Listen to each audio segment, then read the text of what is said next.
Donc, bonjour à tous, ici Elsa de la plateforme Ludipsy et aujourd'hui, dans le cadre du festival Montréal Joue et en collaboration aussi avec Jeux.ca, j'ai vraiment le plaisir de pouvoir rencontrer Sylvain pour une deuxième fois, mais c'est la première fois que je rencontre Lola en personne.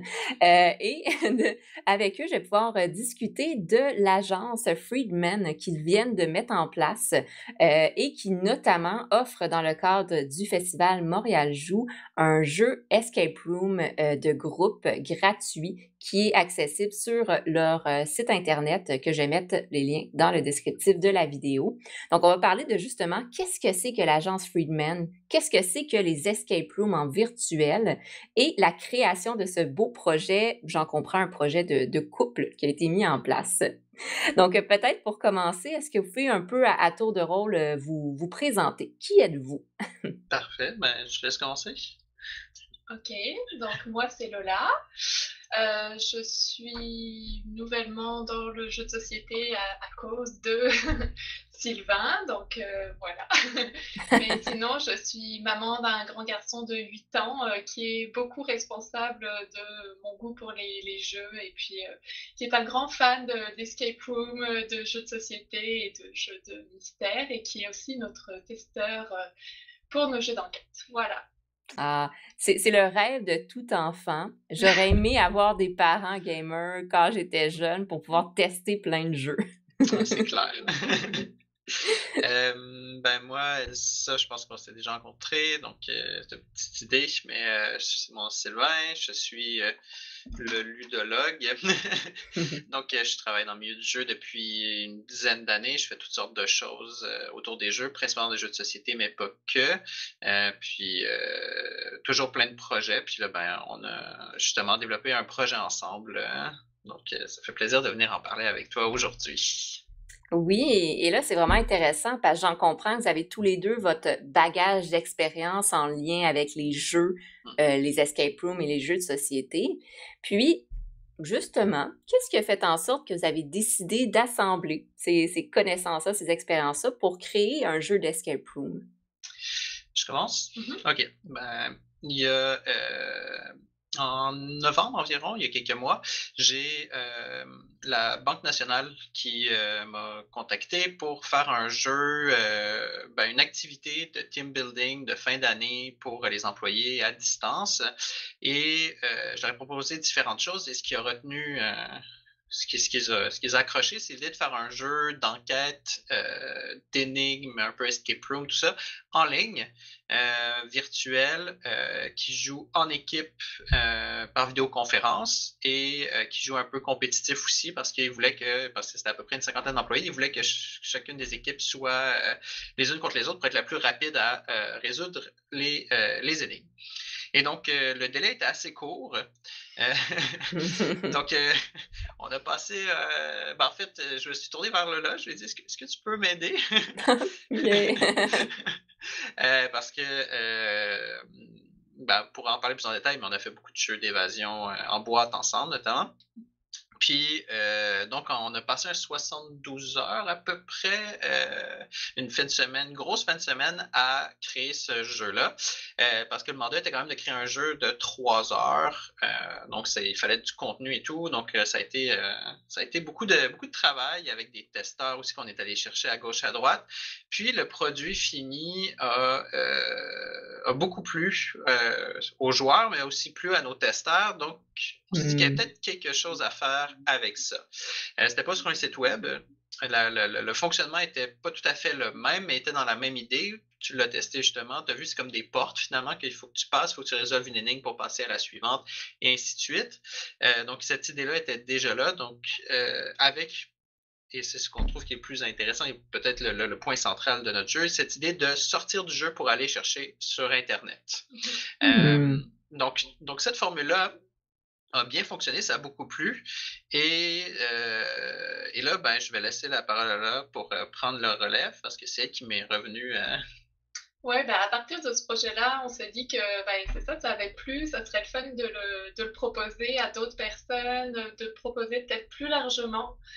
Fait qu'on s'est demandé comment qu'on pourrait l'offrir.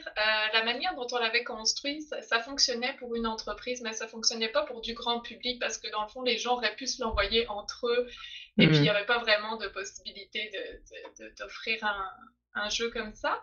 Donc, on a réfléchi longtemps et puis on s'est dit que peut-être un site web, ça fonctionnerait. Puis moi, j'ai mon frère qui est développeur, programmateur de site web. Fait que j'en ai parlé avec lui, puis il avait testé le jeu. C'était un de nos testeurs. Fait que il connaissait bien le jeu, puis ce qu'on voulait avoir.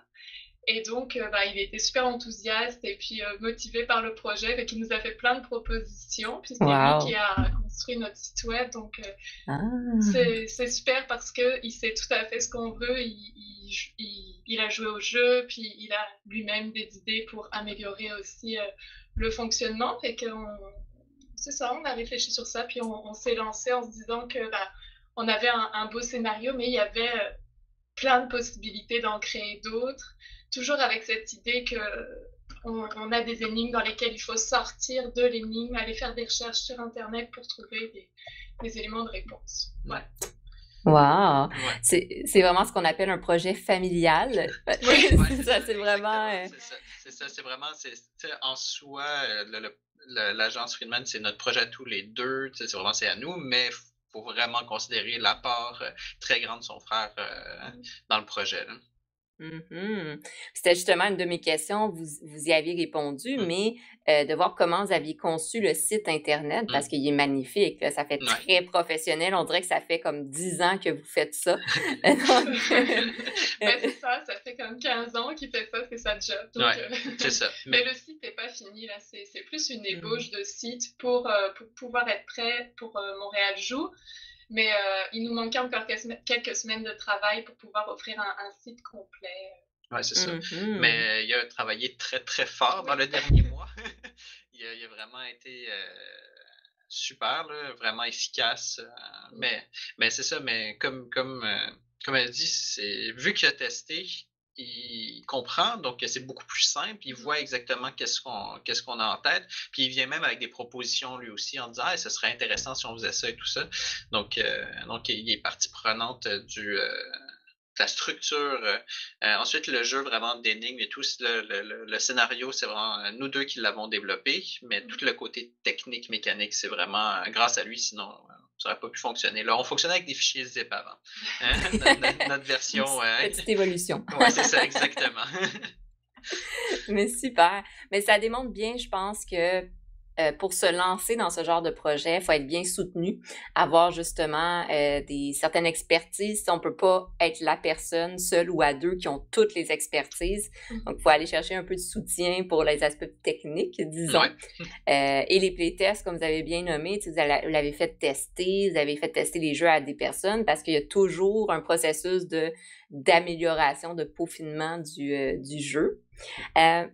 Et là, justement, vous avez été très surchargé dans les derniers mois, semaines, pour préparer le premier jeu accessible pour l'agence Friedman, qui est offert, comme j'ai nommé, gratuitement, donc durant le festival Montréal Joue.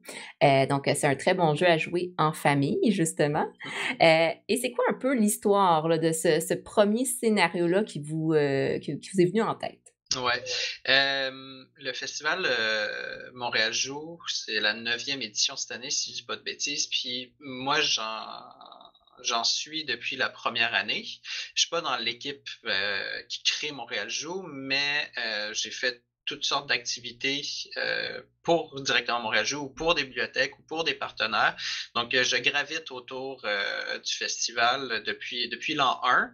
Donc, pour moi, c'est un petit peu naturel de les contacter puis de leur dire, regardez, nous, on est en train de bâtir quelque chose. Je pense que ça serait cool si on pouvait comme l'arrimer à votre festival parce que nous, ce qu'on veut, c'est que le site soit connu. Donc, vous avez un super bon reach, un super bon, je n'ai pas le bon en français, malheureusement.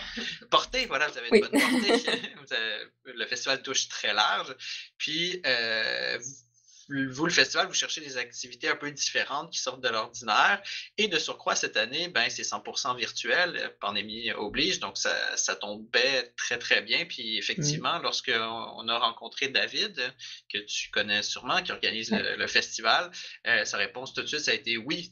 Même pas eu besoin de lui expliquer puis d'essayer de lui vendre le projet, tout ça. Il a fait comme oui, bien sûr, c'est sûr que ça m'intéresse. Donc c'est comme ça qu'on est devenu partenaire du festival, alors que l'agence n'existait même pas, on n'avait même pas encore de nom. OK. Donc, Ouais. c'est là que tu dis justement, dans les derniers mois, semaines, ça a été très précipité de tout Ouais. concevoir ça, rendre ça concret. Ouais. Pour te dire, en fait, tu dis mois, Ouais. semaine, en fait, c'est mi-janvier. Je pense que ça a été commencé. Donc, Oh, quand même, donc hein? ça a un mois et demi à peu près d'existence, même pas. OK. C'est là qu'on voit votre expérience aussi en organisation d'événements. J'en ai compris tous les deux, là. Sylvain, je sais, dans ton côté, là aussi, je pense, c'est organiser des événements, gérer, gestion du temps, des priorités. C'est sûrement ça qui vous a permis d'y arriver en 1 mois et demi. Ouais, c'est ça. C'est pas dans le monde du jeu, mais c'est effectivement là, organiser différentes choses, des groupes de nourriture, tout ça. Là. Je sais pas si tu veux rentrer là-dessus parce que c'est pas trop le sujet, c'est ça. Non, c'est juste pour soulever que c'est pour mettre de l'avant vos forces personnelles. C'est mon petit côté psychologue. Et là, vous l'avez nommé, le nom de l'agence est tout récent. Et ça vient d'où, Agence Friedman? Tu commences? Ouais, en fait, on cherchait un nom, c'est difficile. On avait un concept qu'on a baptisé pendant longtemps le meilleur jeu du monde, mais on s'est dit que c'était peut-être pas un nom définitif. C'est confiant. Pour nous, entre nous. Puis c'est ça, on cherchait un nom, donc on a beaucoup cherché, on allait vers des ressources, enfin des sources latines, des énigmatiques, avec des codes secrets. On a essayé d'un petit peu demander aussi à nos amis, mais on ne trouvait rien de percutant, on ne trouvait rien de vraiment qui sort de l'ordinaire. Des énigmas, il y en a plein. En tout cas, on ne trouvait rien de vraiment très original, fait que j'ai proposé. Je pense que c'est moi. Regarde, on pourrait donner à notre jeu le nom d'une femme qui était pas connue, mais qui a été une espionne ou une scientifique dans le codage ou quelque chose comme d'un peu mystérieux, justement. On la connaît pas, mais elle était une figure importante. Fait qu'on a fait des recherches. Trop de temps sur Wikipédia. On a fait des recherches dans cette ligne-là, puis Sylvain a trouvé Elizabeth Smith Friedman. Fait que je peux te laisser raconter. Ouais, je t'invite à aller lire sa biographie. Mais rapidement, en fait, c'est une dame qui a commencé à travailler dans une période prohibition, donc là on remonte un petit peu, donc milieu des années 20 à peu près. Pour le gouvernement américain, puis elle décodait des messages entre des gens de la pègre qui faisaient passer illégalement différentes boissons et autres produits illégaux à l'époque. Puis, lorsque la Deuxième Guerre mondiale a été déclarée, tout ça, elle a été recrutée par la Navy, je crois. Puis là, elle a travaillé à décoder des codes japonais et allemands. La fameuse machine Enigma en question, elle l'a cassée. Puis, elle a notamment, là c'est vraiment plus du détail, mais c'est intéressant, elle a participé à tout un réseau de contre-espionnage allemand qui essayait de s'installer en Amérique latine. Puis grâce à ça, les Allemands n'ont pas réussi à mettre vraiment pied en Amérique latine alors qu'ils étaient en train de travailler pour prendre le contrôle. Donc, elle a par son travail sauvé plein de vies aussi parce qu'elle a réussi à casser plein de codes. Évidemment, elle n'était pas toute seule, mais elle était comme un peu à la tête d'un petit département, d'une petite équipe qui faisait ça. Wow. Ouais, non, c'est ça. Donc, on s'est dit, c'est cool, c'est une cryptanalyste de feu. Puis, au sortir de la Deuxième Guerre mondiale, peut-être tu connais, on entend beaucoup parler de lui, M. Edgar G. Hoover. Il y a le Hoover Dam aux États-Unis, il y a le bureau du FBI s'appelle Hoover. Euh, c'est un peu comme une figure très, très importante aux États-Unis, du FBI, de l'espionnage et tout ça. En fait, ce monsieur-là était son supérieur, puis à la fin de la guerre, il l'a écarté, puis il s'est attiré Hmm. ses mérites. Puis elle est comme un Euh, peu tombée dans l'oubli, un peu dans l'ombre et tout. Puis c'est tout récent, c'est genre en 2017 qu'il y a un gars qui s'est intéressé vraiment à elle, puis qui a écrit une biographie sur elle, puis qui a permis de découvrir en fait que elle a fait un travail de dingue et que ça n'a pas hmm. été reconnu malheureusement à l'époque et par la suite. Donc c'est ça. Donc on s'est dit que ce serait cool de mettre de l'avant une personne, une femme, parce que bon, Hmm. c'est quelque chose qu'on voit un peu trop souvent. Des hommes qui se Effectivement. prennent les mérites de femmes. Voilà. Donc c'est ça. Surtout, effectivement, je pense que tu l'as bien nommé, surtout quand on observe dans l'histoire, il y a un pattern qui se semble se produire. Ouais. Mais wow, j'avais des frissons. Je ne vais pas vous le montrer, là, mais j'avais des frissons pendant que tu racontais un peu l'histoire de cette femme-là, de Ouais. justement voir tout ce qu'elle a accompli, effectivement. Puis qu'une femme à cette époque-là ait été à la tête d'un groupe aussi, c'est Mm. quand même un immense exploit. Donc, Effectivement. Non, c'est vraiment surprenant. Il y a plein de trucs super intéressants que je t'ai pas racontés, mais qui me viennent à l'esprit, comme par exemple, il y a eu une chicane États-Unis-Canada à un certain moment donné, puis par ses codes, elle a réussi à trancher le truc. Donc finalement, le Canada s'était trompé, mais le Canada, ce qu'il a mm, fait, c'est au lieu de la détester ou quoi que ce soit, ils ont dit hey, on a un problème, peux-tu venir? Puis là, elle a réussi à démanteler un réseau d'opium qui s'installait, mais ce qui est dingue, c'est que c'était du mandarin qui était codé. Elle, elle parle pas du tout le mandarin, mais elle a quand même réussi à décoder leur truc. Donc, je sais pas comment elle a fait, mais c'est ça. wow! Tu vois le genre, là? Vraiment un cerveau, là, mais un méchant cerveau, là. OK, c'est Mm. incroyable. Alors là, c'est vraiment intéressant j'en comprends en fait, c'est de lui faire honneur, Ouais, C'est de ça. la reconnaître à travers justement le nom de l'agence. Puis C'est en ça. même temps, il y a le lien aussi entre décrypter, décoder mhm. et cette personne-là. C'est ça. Wow! Donc, c'est ça qui est toujours intéressant, hein, de voir l'envers des organismes ou autres, de dire, OK, mais pourquoi Friedman? Ça sort d'où, ça? Mhm. Et là, on voit tout l'aspect recherché. Vous l'avez dit, vous avez passé des heures sur Wikipédia et autres. Mais je pense que ça vaut la peine de le nommer, comme vous venez de le faire, toute cette reconnaissance-là à Ouais. l'aspect historique de Madame Elizabeth Smith Friedman. Ouais. Mais ce truc particulier, c'est Hmm? Elisabeth. Il semblerait que c'est assez Hop, unique. Ouais, ouais, non, je sais. Au début, Elizabeth. ouais, c'est ça, au début, je pense que c'était une coquille et tout, mais non, non, c'est. Voilà. Mais oui, sur le site web, on prévoit justement avoir une petite section où on parle de la dame en question. Hein. Génial. Ouais. Mm, Ouais, c'est super. Je pense que ça va intéresser beaucoup de personnes de mm, connaître justement cette personne-là, puis de voir le lien que vous avez fait. mm. Ah, c'est magnifique. Je trouve que c'est très beau cette recherche-là, excusez-moi, cette recherche-là, cette attention-là Mm, portée aux détails. mm. Justement, les jeux d'escape room, généralement, c'est des jeux de détail. Ça veut dire que c'est important d'avoir un sens, de développer son sens de l'observation, d'aller chercher des ressources, etc. Pour le premier scénario que vous avez d'offert, c'est pour qui au juste? Et c'est pour combien de personnes? Le premier scénario, comme c'est dans le cadre de Montréal Chou, il est vraiment visé famille.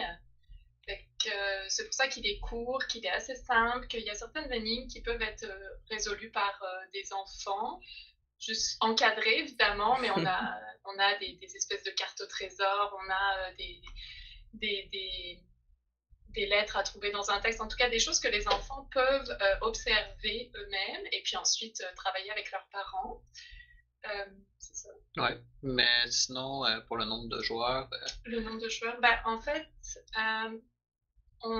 c'est le nombre d'accès qu'on vise plutôt. Je sais pas, vas-y. ouais. En fait, En fait, pour le jeu, théoriquement, tu peux jouer au nombre que tu veux.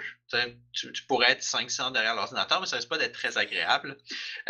On y va par accès, puis les accès, c'est le nombre d'adresses courriels qui peuvent ensuite être utilisées pour des supports informatiques. Donc, tu peux avoir pour ce jeu-là jusqu'à 3 accès, donc un ordinateur, un téléphone, une tablette, puis ça peut être personnes qui sont dans le même lieu ou à distance. Puis ça, c'était un truc qui était important pour nous, c'est que ça soit jouable aussi à distance. Donc, tu peux avoir, par exemple, si moi je m'inscris puis qu'on décide de jouer tous les trois ensemble, je pourrais mettre mon ordinateur, on joue Lola et moi sur l'ordinateur, puis toi, je te donne l'accès à notre partie, puis tu peux y jouer en simultané avec nous à distance. Donc, tout le monde a les mêmes énigmes, tout le monde qui joue va avoir les mêmes choses.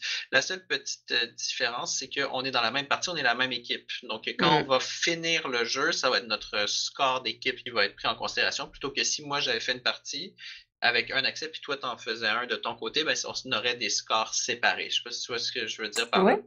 Puis c'est la même chose si on prend des indices pendant la partie. Donc, si je débloque un indice, ben, ça le débloque pour toi aussi. Donc, ça nous ajoute du temps quand on prend des indices dans le jeu.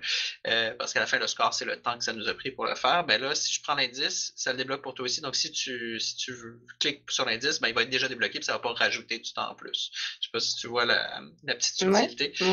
Mais l'idée derrière ça, c'est que lorsqu'on faisait des tests, il y a par exemple un moment où il y a un casse-tête, sans vouloir aller trop en détail, mais c'est que s'il y avait juste un accès puis qu'on faisait un partage d'écran, ben tu as une personne qui fait le casse-tête puis les autres regardent.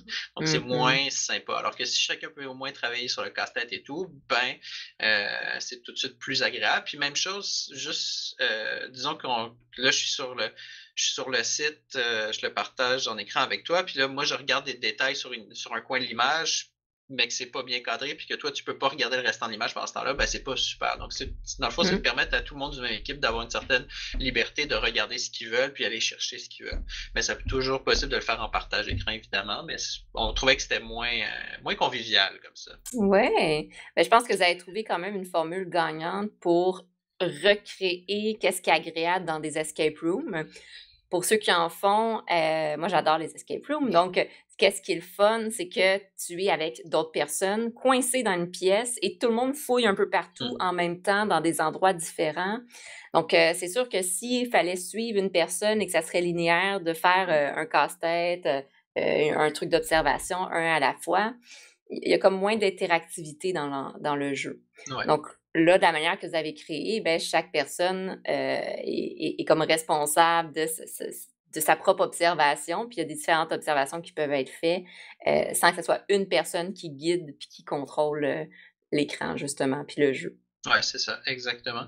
La petite différence, par contre, je dirais avec un escape game, ben, deux différences. La première, c'est qu'on ne cherche pas à s'évader. Oui, effectivement.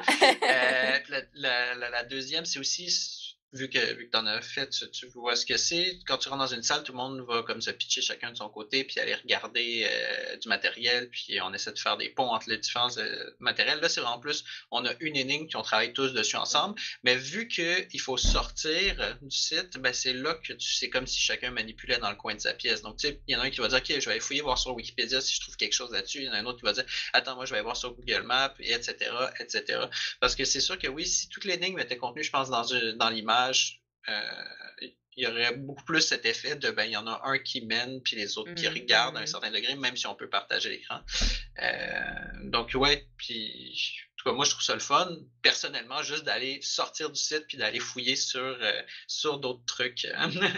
Effectivement, puis vous le mentionnez bien, puis évidemment, il n'y aura aucun spoiler ici. Je vous invite à aller voir sur le site Internet puis d'aller tester le jeu. Mais c'est écrit que les joueurs devront sortir du jeu, aller sur Wikipédia, des Google ressources. Des moteurs de recherche, et voilà. Des moteurs de recherche. Donc, ça l'indique clairement que c'est un jeu qui va être interactif à travers d'autres médias aussi que le jeu en tant que tel. Donc, ça rend ça vraiment intéressant, justement, de sortir puis d'aller explorer différentes sources d'informations.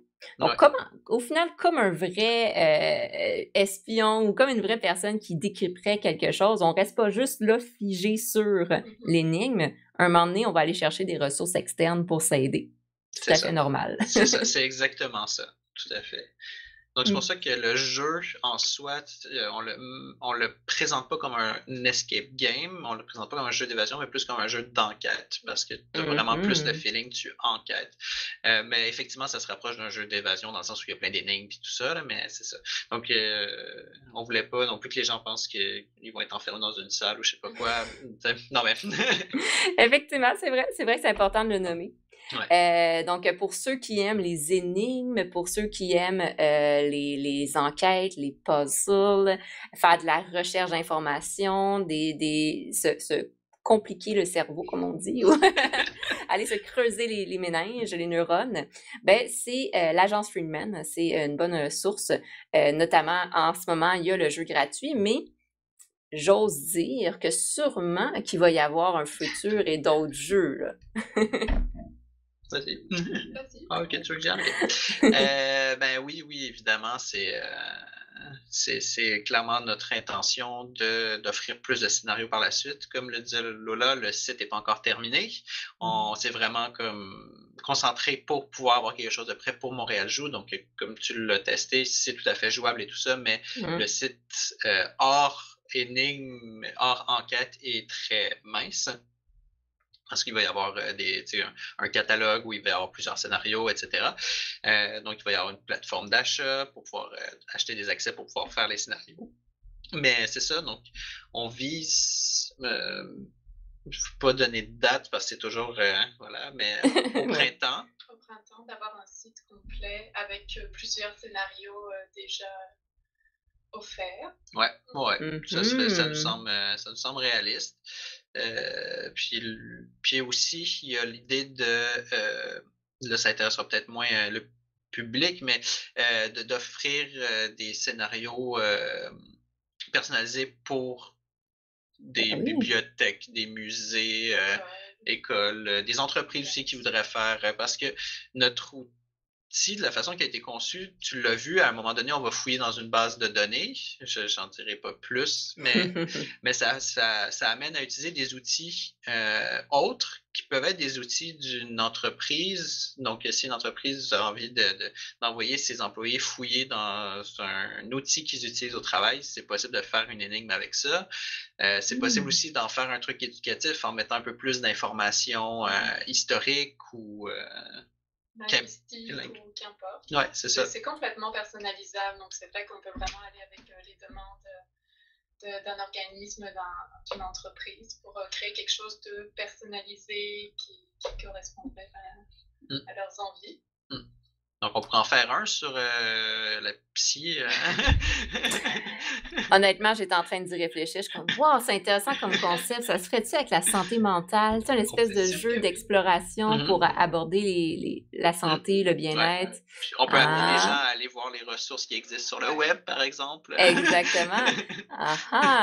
Peut-être qu'il y a des organismes qui pourraient être intéressés ou, on lance des idées ici, mais c'est super intéressant. Puis, je pense qu'il y a plusieurs personnes qui s'orientent vers cette lignée-là.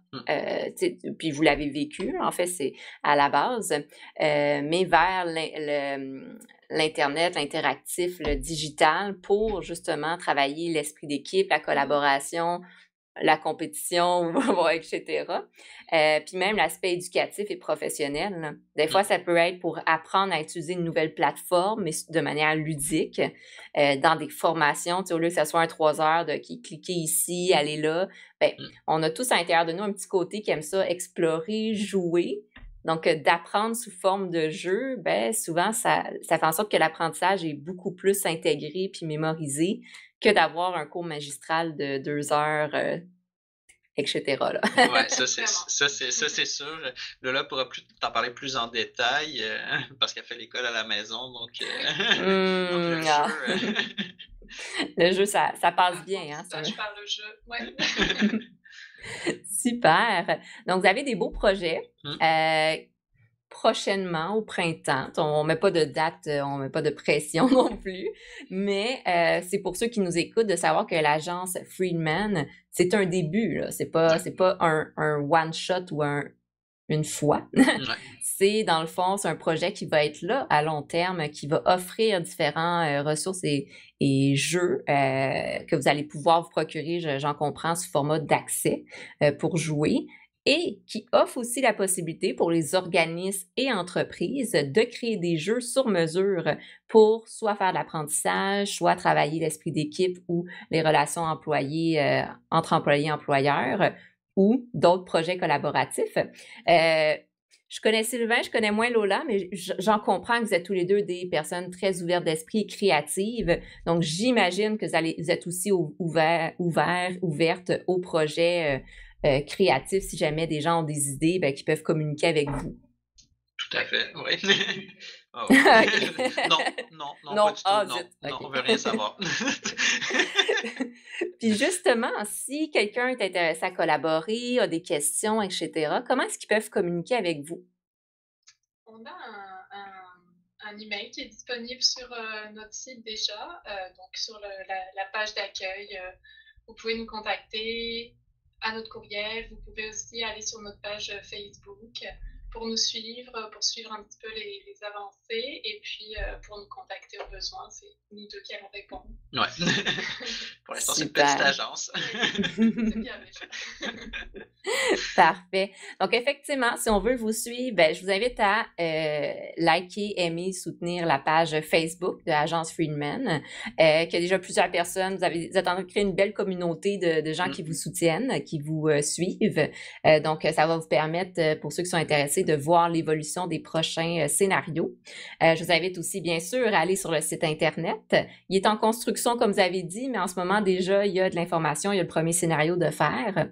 Et il y a l'adresse courriel qui est sur le site Internet, mais que je vais aussi mettre dans la description de la vidéo, si jamais il y a des questions pour que les gens puissent vous contacter.